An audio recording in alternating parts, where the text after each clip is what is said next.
السلام علیکم ناظرین، امید ہے آپ سب خیر و عافیت سے ہوں گے۔ آج ہمارا استنبول میں پہلا دن ہے اور ہم آپ کو آج صحابہ کرام کے مقبروں کی زیارت اور اس شہر میں چند تاریخی مقامات کی سیر کروائیں گے۔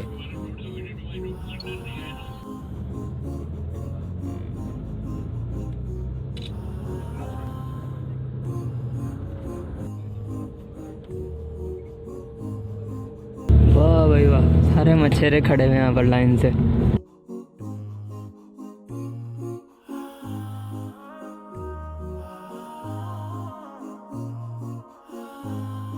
یہ پانی کے جہاز کھڑے ہیں۔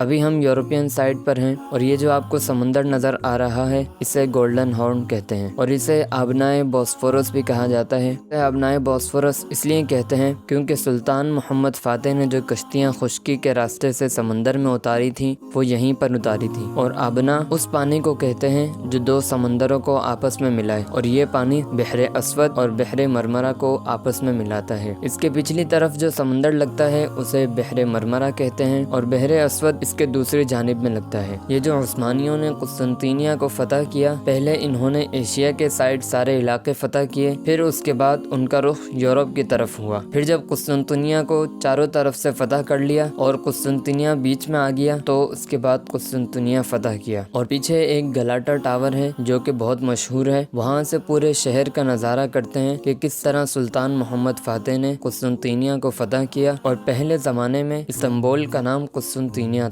بادشاہ کے خدام میں سے سلطان عبدالحمید کے ایک خادم تھا جس کی پہرے داری گلاسا ٹاور جو یہاں پر ہے اس پر ہوتی تھی، تو وہ دیکھا کرتا تھا پرندے کیسے اڑتے ہیں۔ تو اس نے ایک دن سوچا کہ میں بھی اڑ سکتا ہوں۔ اس نے اپنے اڑنے کے لیے اپنے پر بنائے اور اس پر کے اندر کیسے کیسے اس نے تنکے جوڑے اور جوڑ کر کے اس نے فیصلہ کیا اور بادشاہ کو اطلاع کر دی کہ بادشاہ سلامت میں فلاں دن سے گلاسا ٹاور کے اوپر میں جو ہے پرواز کرنے والا ہوں اور اس آبنائے باسفورس کے اوپر میں کراس کروں گا پورا۔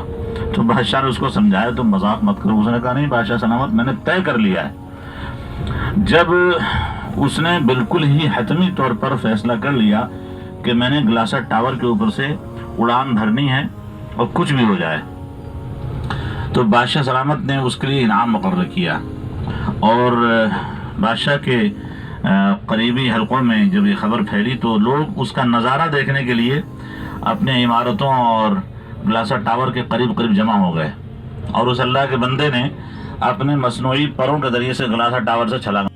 یہ مسجد حضرت ابو ایوب انصاری رضی اللہ تعالیٰ عنہ کے نام سے ہے، اور اب ہم حضرت ابو ایوب انصاری رضی اللہ تعالیٰ عنہ کے مزار کی طرف جا رہے ہیں۔ جب حضور اکرم صلی اللہ علیہ وسلم مدینہ طیبہ کی طرف ہجرت فرمائی تو ہر مسلمان اس بات کا خواہش مند تھا کہ حضور صلی اللہ علیہ وسلم کی میزبانی کا شرف اسے حاصل ہو، مگر حضور صلی اللہ علیہ وسلم نے فرمایا کہ میری اونٹنی کو مت روکو، اسے جانے دو، یہ جہاں جا کر رکے گی وہی میری منزل ہوگی۔ چنانچہ حضور صلی اللہ علیہ وسلم کی اونٹنی چلتی گئی اور پھر حضرت ابو ایوب انصاری رضی اللہ تعالیٰ عنہ کے گھر پر جا کر رکی۔ چنانچہ تقریباً 7 ماہ تک حضور صلی اللہ علیہ وسلم ان کے گھر میں مہمان ٹھہرے۔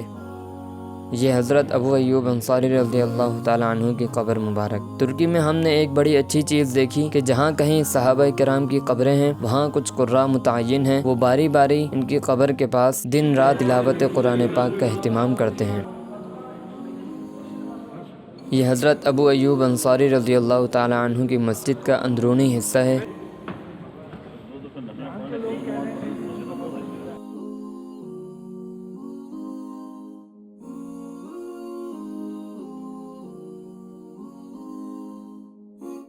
یہاں ہم نے 2 رکعت نفل پڑھی۔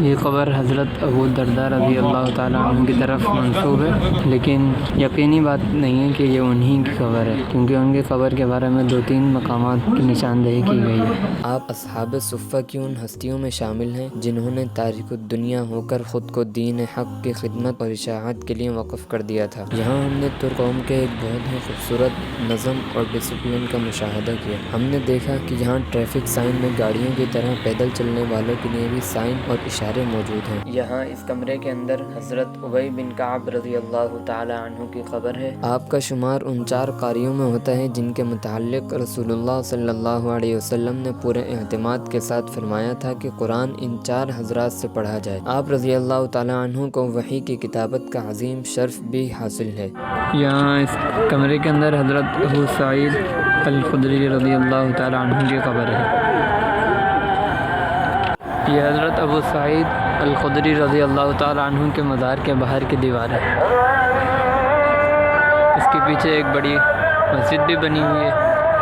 میزبان رسول ابو ایوب انصاری رضی اللہ تعالیٰ عنہ کی قبر مبارک کی زیارت کی اور صحابہ کرام کی قبور پر حاضری دے کر اس چیز کی تجدید کی کہ اللہ تبارک و تعالیٰ ہمیں اصحاب رسول صلی اللہ علیہ وسلم کی سچی محبت عطا فرمائے اور قیامت کے دن ان کا قرب عطا فرمائے۔ یورپ ہمارے زیر قدم ہے اس وقت، بلکہ آپ کی گاڑی کے زیر ٹائر ہے۔ زیارات کے بعد ہم سب کھانا کھانے کے لیے ایک ہوٹل میں رکے۔ ماشاءاللہ یہاں کے کھانے بہت ہی لذیذ ہیں۔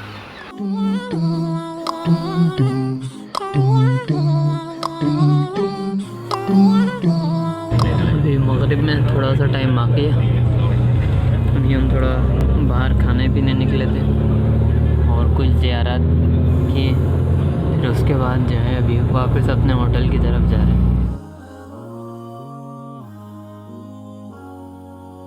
صحابہ کرام کے مقبروں کی زیارت سے جو ایمانی حلاوت ہمیں محسوس ہوئی وہ یقیناً ناقابل بیان ہے۔ وہ دیکھو اوپر ٹرین چل رہی ہے۔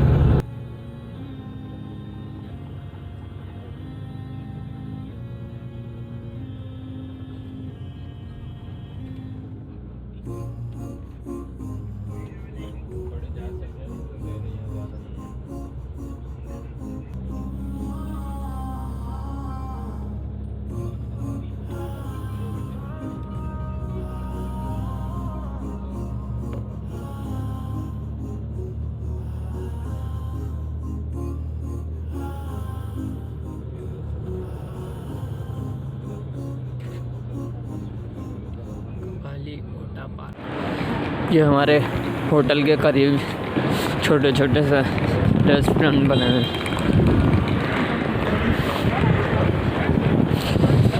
انڈین ریسٹورنٹ، مطعم ہندی۔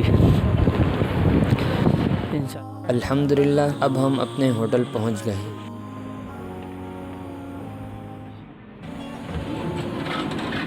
ابھی ہم اپنے کمرے کی طرف جا رہے ہیں۔